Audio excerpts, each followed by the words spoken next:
On today's show, the Medicine Hat Tigers showcase why they're one of the best teams in the CHL. A former OHL referee who's also one of Canada's top golfers, and a look at more Canadian Hockey League alumni playing in the NHL.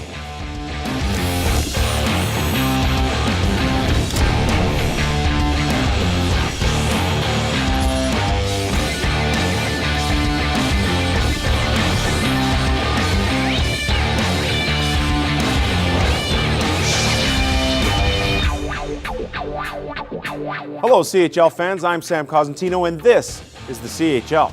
Back when I was calling Blue Jays games in the summer and CHL games in the winter, I was convinced I had the best gig in sports. Garret Rank might be right there. He refs in the winter and golfs competitively in the summer. What do Ryan Johansen, Nick Foligno and Jakub Voracek all have in common? Stay tuned. We'll also take you back to the 2007 MasterCard Memorial Cup final between Medicine Hat and Vancouver. But first, we take a look at the current edition of the Tigers on game day against Kelowna. Somewhere along that ribbon of pavement known as the Trans-Canada Highway, in a place where pasture land stretches as far as the eye can see, where the horizon is met by a big sky of blue, sits one of Canada's most uniquely named cities, Medicine Hat.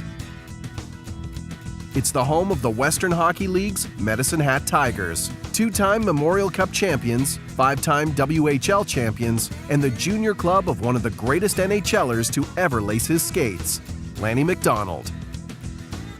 Some argue that it's the large reserve of natural gas that keeps this city's engine running, but the reality is that the game of hockey is what keeps its heart pumping. It's the Tigers' lore that brings teenagers from all over Western Canada here with the dream of winning a Memorial Cup. It's the love for the team that draws sellout after sellout to its tiny arena. And it's the great game of hockey that brings the community together. This is Tiger Country. 16-year-old defenseman David Quenneville is in his first season with the Medicine Hat Tigers. Yeah, I knew there was a winning team here and a lot of history.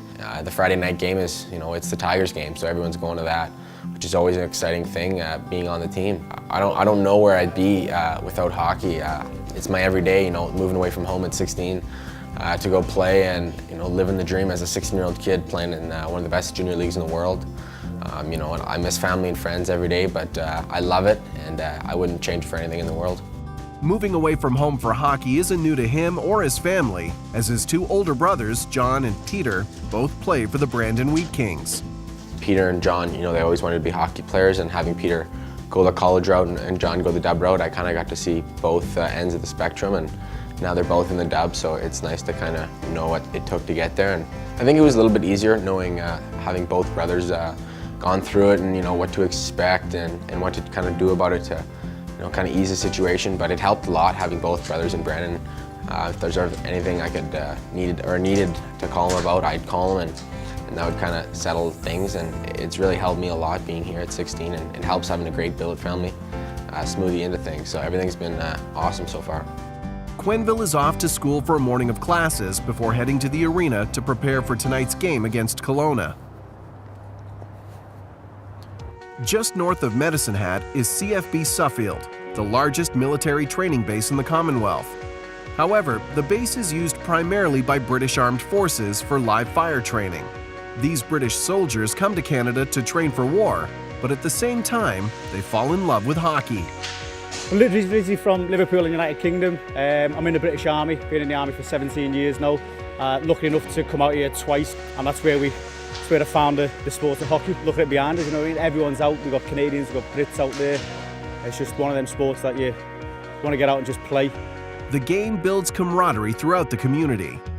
This arena is actually the hub of the community. In the wintertime, everything revolves around the arena. So it's part of your life, it's part of your lifestyle. This is what keeps the community going, is everything that happens here in the rink. And that's why, out of say 100%, there's probably 85 to 90% of the people that are here play hockey. The newcomers become passionate about hockey, and the Medicine Hat Tigers do everything they can to support that love affair at the base. Well, the Medicine Hat Tigers have been coming out here to skate and play shinny with military members and their families for 21 years.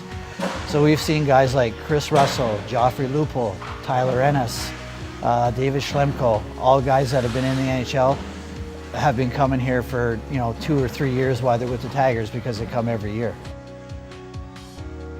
Back at Medicine Hat Arena, 2 of the team's veteran stars finish up morning exercises before tonight's game. Trevor Cox is one of the WHL's leading scorers and playing in his 4th season in the WHL. Yeah, the WHL, CHL in general is probably the best junior hockey league in the world, and it's exciting every night playing in the sold-out buildings and playing against the top guys your age from around the world. When I was younger, I kind of just played the game because it was a lot of fun and I wasn't as serious as now. But now I kind of look at it on the business side and how I can make it my job in the future, and it's really exciting. Meanwhile, Tyler Lewington, a 7th-round pick of the Washington Capitals, is doing his normal routine before game time. I definitely love the dub. I mean, I can't imagine playing anywhere else. I think it's a great place to play. I mean, you grew up with the guys, and the guys here become your family. It's like a second home, and the billets and everything, you get everything taken care of. You get your schooling paid for after if you can't go pro or don't go pro, stuff like that. So I think the WHL is definitely a great route to go, and I'm glad I went that way. And the fans, they come here every night and they cheer us on loud, and it's definitely nice to see in the community around you. See them at the mall and people come up and they recognize you, stuff like that. So it's definitely kind of the thing in town to do on a Friday, Saturday night. So it's good to be a part of that. Bob Ridley is the Tigers play-by-play announcer and has done over 3,000 games. Oh yeah, he was also the team's bus driver for over 30 years. Actually, it started back in about 1972. Tigers decided to buy their own bus and didn't have a bus driver, so they kind of put the cart before the horse and got the bus, and looking around for a driver, they hired one, and he lasted, probably a half a trip to going to Saskatoon. Didn't want to do it anymore, and of course, me being involved on the farm and so on, heavy equipment, I wasn't afraid to jump behind the wheel and just kind of on an interim basis and do some bus driving. So I did that one trip, and they asked me if I wouldn't mind doing a little bit more until they found somebody else. Well, they never did, and I did it for 42 years. So. As game time approaches, Lewington and Cox go through their game time rituals. And with the support of their billet, dinner is served just hours before the game. So yeah, who do you think is going to score the teddy bear toss tonight? I don't know. I think it could be either you or Sanford, or even Stevie. One of you guys, your line's been pretty hot for us this year. What about you? I think Alex Mowbray is going to score. Wow. Yeah, he's been hot lately. So. And after dinner, it's time to get dressed. Then right to the arena. But not before a quick stop to grab an iced tea for Lewington. Thought they didn't have them for a second. I was panicking. Tonight's matchup is against the Kelowna Rockets, the top-ranked team in the WHL. Okay, great focus in here. Everybody ready to play our game. That's a group of 5 in all 3 zones. We race back together. We defend in the dice. Okay, we get our clears. Neutral zone, we attack as a group of 5 with speed. In the offensive zone, we buzz. Let's play our game.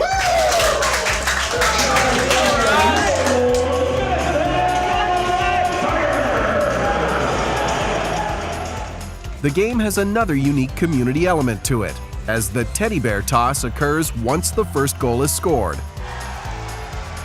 All the teddy bears will go to the Salvation Army, who will distribute them to families all over the region. Although Kelowna skates away with the victory, Medicine Hat shows that they can hang with the best teams in the CHL. This is a city whose love for their WHL club is only matched by their love for the game of hockey. Some say that Medicine Hat is an oil and gas city, but the reality is, it's Tiger territory.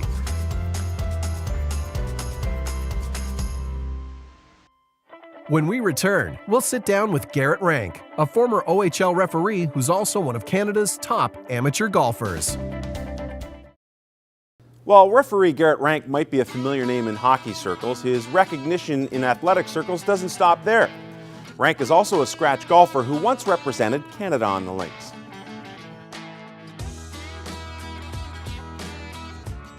Without a doubt, hockey is the most popular sport in our great nation. There are 52 Canadian Hockey League teams and another 7 NHL franchises connecting cities and cultures right across Canada. But hot on its heels is another swinging sport: golf. It may surprise you, but golf in Canada is nearly as big as the game of hockey. For hockey players, golf seems to be a natural fit for their lifestyle. The swing is similar to that of a slap shot, the game is played during most players' off-seasons, and for somebody who spends most of the year inside arenas, being outside under the sun for 18 holes is a great way to forget about the worries of pro hockey. For some, balancing both sports would be a dream job. For Garret Rank, it's a reality. Like any young Canadian kid, I was a hockey player growing up, and then started playing golf in the summer. It was a good babysitting tool for my parents to, just have me out of the golf course, not getting into any trouble. And I went to school to play golf and ended up walking on the hockey team. And then it was back to golf again. I was on a golf scholarship and gave up the hockey dream for that, and that's when I started officiating. And so now I'm kind of at the point where officiating's trying to take over from golf, and trying to just balance both right now. There are several lessons from the game of golf that Rank has applied to refereeing hockey and vice versa. From the hockey side of things, I can draw, take things away and use them in golf, and from using golf things and take them to hockey. I think, being able to just, move on and stay in the moment and stay present. Like I said before, if you make a bad call, you got to be able to, get over it. Or if you hit a bad shot, you got to be able to move away from that as well. Down the road, I still may turn professional. I haven't closed the door on that. I've got to see where I stack up and where my game's at. But I think that you always have to play with a carefree attitude. Rank's profile in Canadian golf is much higher than his on-ice fame. He lost in the final match of the 2012 U.S. Mid-Amateur Championship, an event in which the winner gains entry into golf's most prestigious event, the Masters. Meanwhile, this summer he'll tee it up in the RBC Canadian Open at Glen Abbey as the reigning Canadian Mid-Amateur Champion. I feel like I'm going to prepare for that this summer, and that's kind of the big event of the year for me. And through the winter season, you're really busy throughout the week. And this year I got to go to Texas for a couple of road trips. They've got some American Hockey League teams down there, so I took my golf clubs with me, and I had 2 or 3 days off and went and played on those days. The news of a referee who can strike balls like Tiger Woods has apparently hit benches all over the AHL and NHL, with players letting Rank know they're onto his secret. I can't remember who it was, but one guy quirked up and said, just go work on your putting. And so it was pretty funny. And when people yell at me or people start booing, I don't know why, but I kind of find it really funny, and it doesn't really get to me. After the break, we'll chat with Ryan Johansen, Nick Foligno, and Jakub Voracek about their playing days in the CHL. Ryan Johansen made his name as a Portland Winterhawk before becoming a star with the Columbus Blue Jackets. Nick Foligno turned a hockey name into a first-round selection with the Ottawa Senators before elevating his game with the Blue Coats, while Jakub Voracek was one of several first-rounders to come out of Halifax and is now amongst one of the league's elite as a Philadelphia Flyer. All 3 were first-time NHL All-Stars in January. They fire and score! Power play goal! Ryan Johansen! Most people remember the 2010 NHL entry draft as Taylor versus Tyler, but the player selected 4th overall that year has developed into perhaps the best of the class, Ryan Johansen. A big, smooth-skating center from Vancouver, the 22-year-old All-Star is now a cornerstone for the Columbus Blue Jackets. He's evolved into the team's most dangerous weapon on offense and is living up to the high potential he showcased over 2 seasons with the Western Hockey League's Portland Winterhawks. Look back at those 2 years as some of the best, most fun I've had playing hockey. And, really, it was just, we had such a good group. And, when our team was playing so well, we were just winning a lot. Johansen's time with the Winter Hawks was highlighted by a division title in 2011 and trip to the WHL final. He even parlayed his on-ice success into a spot on the silver medal-winning World Junior team. But off the ice was where the teenager had to grow up fast, moving more than 5 hours south and across the border to Oregon. Moving down to Portland and living in the U.S. is definitely different. You know, it's still something that, you know, I'm really thankful for and grateful for is, you know, the Bill families that I had and how much they helped me, and it really is remarkable what they do for, you know, all of us young kids at the time, and, you know, definitely still keep in touch with them. Johansen's teammate Nick Foligno also enjoyed a memorable living experience in the CHL, albeit with his parents and his coach. Nick spent 3 seasons playing for his dad Mike Foligno during his time with the Ontario Hockey League's Sudbury Wolves. Foligno was one of the team's top players. That didn't earn him any special treatment at home. It was hard at first. My mom had to step in a few times. But you know what, I think we just treated it as he was the coach at the rink, and then at home he was my father. And he was great for, you know, being able to kind of separate the two and allowing me to, you know, be a normal kid at home and not take it home with us. But I think we had so many great memories because we treated it like that. And then the organization was great that it made my junior memories that much better. Foligno's stellar play ignited the town in 2007 as the Wolves marched all the way to the Ontario Hockey League final. Though his team came up short, the Ottawa Senators' first-round pick knew the entire experience had set him up well for a future in the NHL. I think playing that many games and the travel, and it prepared me for the NHL style just because you're used to playing, you know, grueling type schedules, and the competition was great. A lot of guys, you know, especially in the league that I was in, a lot of guys graduated the NHL right away, and I think it allowed me to be able to make that transition that much sooner, and I know my time in the CHL was really valuable for my development. Blue Jackets' first-round pick Jakub Voracek never expected he'd play in Canada as a teenager. Currently an all-star with the Philadelphia Flyers, the Czech Republic native was approached by his agent at 16, who convinced him the Canadian Hockey League was his best avenue to the NHL. A year later, the first pick in the 2006 CHL import draft was leaving home and headed for Halifax. It was kind of tough in the beginning, but you know, I think that was harder on my parents because I'm a mama's boy. So you know, my mom was struggling in the beginning, but you know, I had a great billet. You know, my teammates were awesome. So you know, like I said, I think that was one of the best 2 years in my life. Voracek adjusted just fine after landing with the Mooseheads. Not only did he win the Quebec League's Rookie of the Year award, but he started to learn English and how to play the North American style game. After leading the Mooseheads in scoring each of his 2 seasons, he graduated to the NHL, thankful his junior experience paid off. It helped me a lot. You know, every game in Halifax, it was something special. I mean, you are 17 years old and you're playing in front of 10,000 people. So, you know, I came over and I think that was my best decision of my life. When we return, a look back at the 2007 MasterCard Memorial Cup, pitting the Medicine Hat Tigers against the Vancouver Giants. The 2007 MasterCard Memorial Cup was the second I've ever had the pleasure of calling. Medicine Hat won the Edge Chinook Cup that year in 7 games, in double overtime, in the fog at Medicine Hat Arena. Their opponent was the Vancouver Giants. The two met again in Vancouver for the CHL title. Welcome to the championship final of the 89th Memorial Cup. For just the second time, it's an all-Western Hockey League affair. Well, Vancouver doing a very good job right now, doing what they want to do, getting back behind that Medicine Hat Tigers defense and creating from below the goal line. Something they really failed to do in the 1-0 loss in the round-robin finale on Wednesday. And in that game, you had to credit Medicine Hat for the game it played, too. I don't think enough credit went that way for the job Willie Desjardins did. Huge hit involving Matt Lowry and Milan Lucic.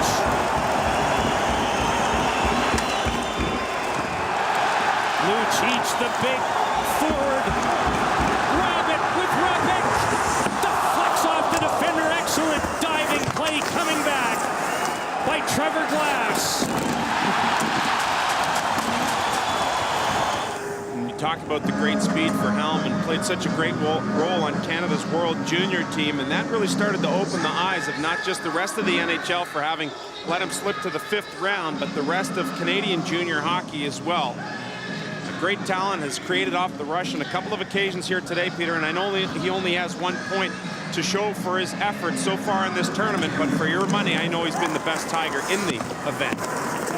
Kendall McCardle, Phelan had a chance, rebound, they score!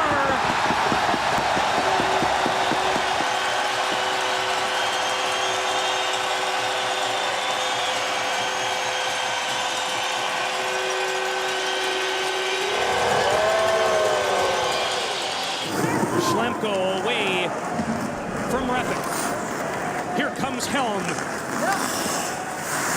Puts on the brakes. Helm with a bit of a pick. That helped him. Dorsett. Helm. He scores!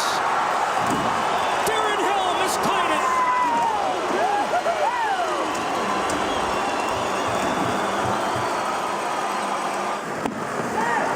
Lucic, a man in front. That was Rabbit.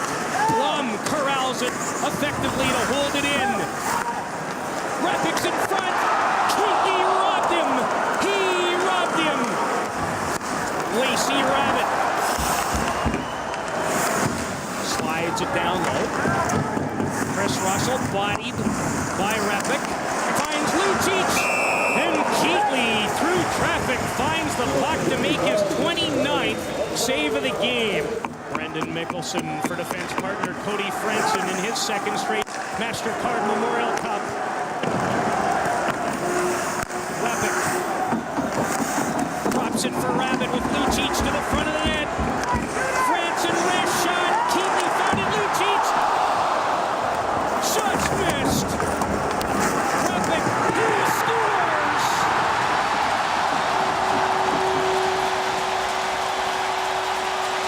Enjoy, Vancouver. Your Giants are about to win the Memorial Cup.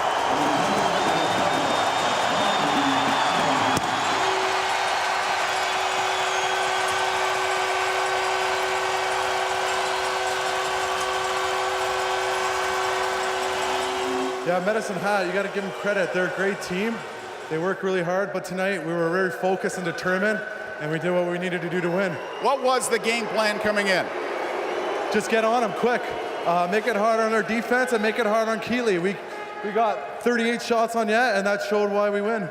Tell me about the plan for this game. You had an off day. Did you guys have to talk a lot? Did you watch video? How did you prepare? We just watched video of what we needed to do better. So we had 5 things we needed to do better, and then we did them better, and that's why we came out on top. Congratulations. Thank you. Your MVP, Milan Lucic. Another show in the books. Be sure to check us out again for another edition of This is the CHL. I'm Sam Cosentino.